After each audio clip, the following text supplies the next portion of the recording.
I'm meteorologist Brianna Mowry here on WLTX Plus, and we're tracking some very cold temperatures and a chance for some weekend snow.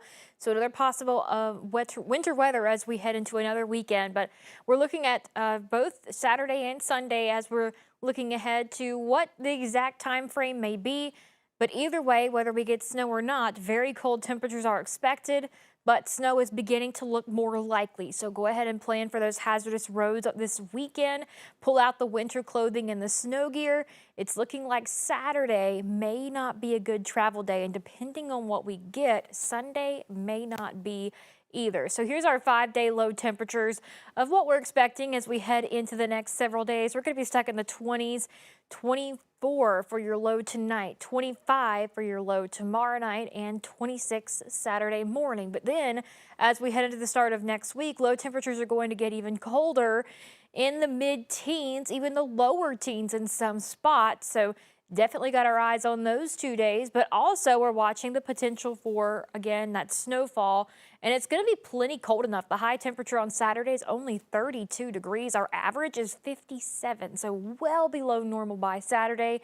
So very, very cold temperatures. We're still in the 30s on Sunday, and then we're finally back in the low 40s for Monday, but it's going to take a while to warm back up. We're kind of stuck in this really cold pattern, which is playing a part in why we have another chance of winter weather again this weekend. So we were watching this low pressure to our south, and it could go several different directions, and depending on what track it takes, it makes all the difference in what we get. If it tracks inland, we will be dealing with some rainfall. If it tracks just off the coast or along the coast, we could get some snowfall.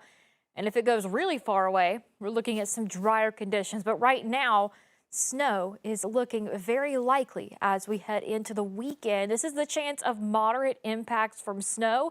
And here in the Midlands, we're in that 60 to 70% shading for that chance of moderate impacts from snow, even higher chance of minor impacts from snowfall. So definitely looking pretty likely for the weekend. We're still trying to get exact totals, but I am going to show you what the models are thinking. Before we dive into that, here's a general timeline. We could see this starting as a rain-snow mix very, very briefly, and then it quickly changing over to snowfall Saturday morning. Saturday night, periods of snowfall continue, and we could see some accumulating snowfall. And looking ahead at Sunday morning, it looks like that's when the snow will end, but we're going to see the very cold temperatures moving in behind that snowfall, and depending on how much we get, we could be still dealing with some travel impacts on Sunday. But here's how this looks like it's going to unfold. We'll begin to see some rainfall here 7 o'clock Friday night. So we're about a little over 2 days out from this. Here's Friday night. We could see still a little bit of rainfall. This is 11 o'clock. Now we get into 3 a.m. Friday overnight. We could begin to see some flurries by 6 a.m. We could see more of a snowfall. And here's 9 a.m. most of the Midlands in the blue, and some of that darker blue indicating some heavier snowfall. So we are looking ahead at lunchtime, 2 o'clock, 3 or 4, 5, 6 o'clock, still seeing snowfall. So several hours potentially of snowfall. 7, 8, 9, 10 o'clock, still snowing. By 2 or 3 a.m., it's finally going to wrap up. So this looks like an all-day snow event on Saturday, and several hours of snowfall. And we'll see it clearing out Sunday morning, but again, it's going to get very cold behind this. Now, here's what the European totals are looking like right now. This is likely to change as we head closer to the weekend. This is just one run of this model, and each run is different. So we're still trying to nail down those exact totals. But right now, it looks like we could see 3, 4, 5 inches, but that's on the high end, I would say. Even that 6, I think it would be less than that. This looks like a very high-end amount.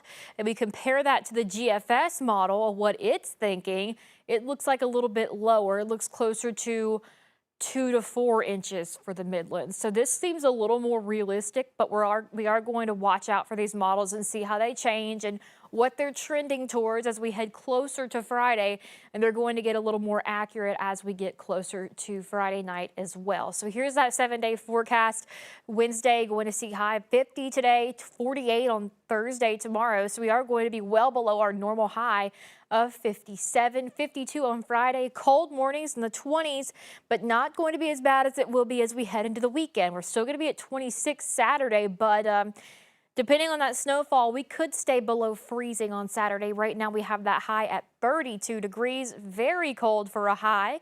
And looking at Sunday, we're still stuck in the 30s, but Sunday morning's low down to 15. So 50 degrees, not a good temperature for the morning time. Very cold for South Carolina. We could still see some early morning snow showers by Sunday, and then it's going to begin to move out. Looking ahead at next week, bitter cold moving in on Monday. Again, 14 for your low. This looks like the coldest morning, but the high will get a little warmer back in the low 40s. At least we're out of the 40 or 30s by Monday. And then looking ahead to Tuesday of next week, mostly sunny skies, a high of 47. Still very cold for that morning time temperature at 20 degrees. Mostly sunny skies, though. Still going to watch some off and on clouds as we head through the rest of this week, but all eyes, of course, are on the weekend. If we don't even get snow, we're still dealing with that cold. So either way, weather impact alert days in place for Saturday, Sunday, and even on a Monday. Again, here on WLTX Plus, I'm meteorologist Brianna Mowry, and we're going to continue to bring you updates as we know more about this winter storm that looks like it's on the way to the Midlands.